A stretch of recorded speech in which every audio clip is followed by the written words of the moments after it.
Are you having trouble making your book description pop? Are you trying to update your bullet points so they really stand out? Well, today's quick video, I'm going to show you exactly how to update your book description bullet points to increase your book sales. So stick around.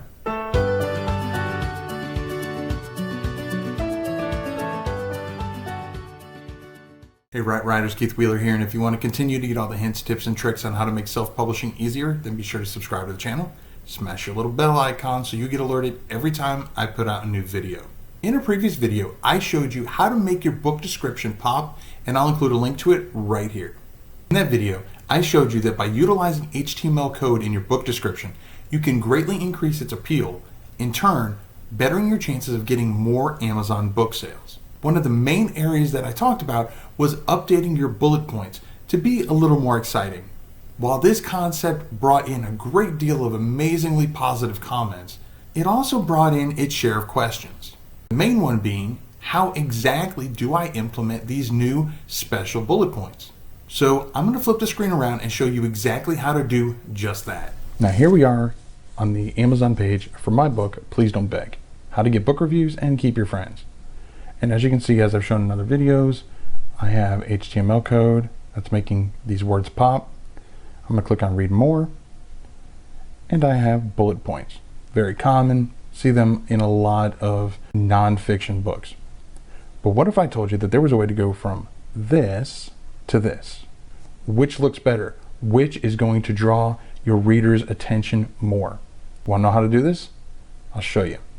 The first thing you want to do is figure out what icons you really want to be here instead of the bullet points.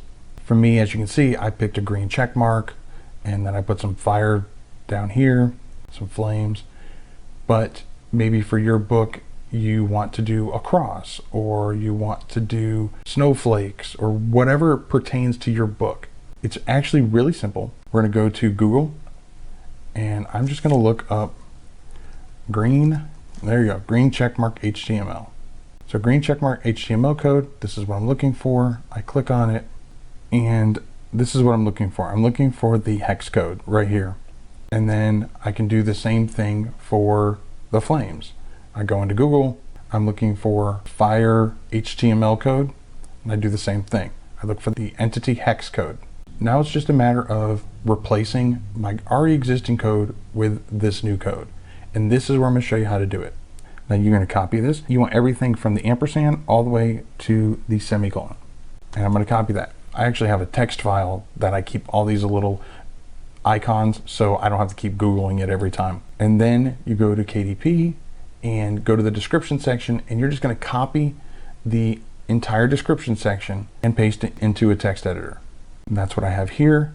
The only difference is that in KDP, in the description, everything is just all condensed. So I just went in and entered in some carriage returns just so it looks nice on screen. I'm going to jump down to the bulleted list, which is what we really care about.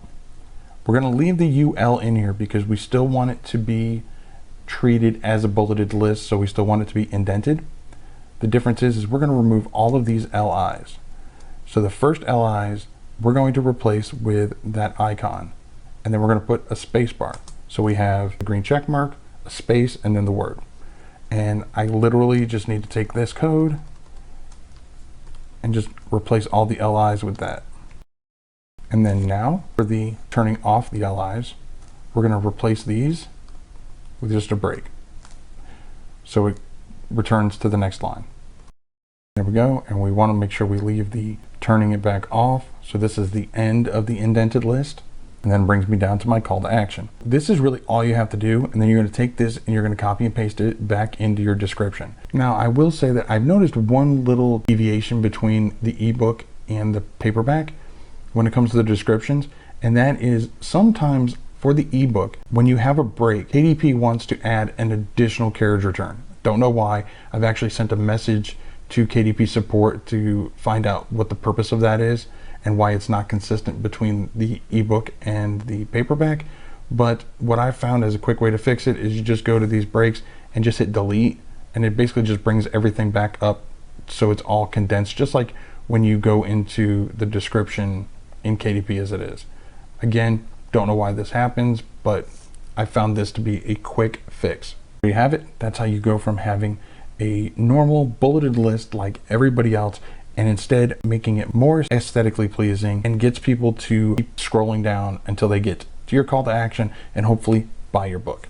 Well, I hope that helped clear things up and better explain how to implement these exciting new bullet points. I'd love to know what icons you plan on using in your new bullet points.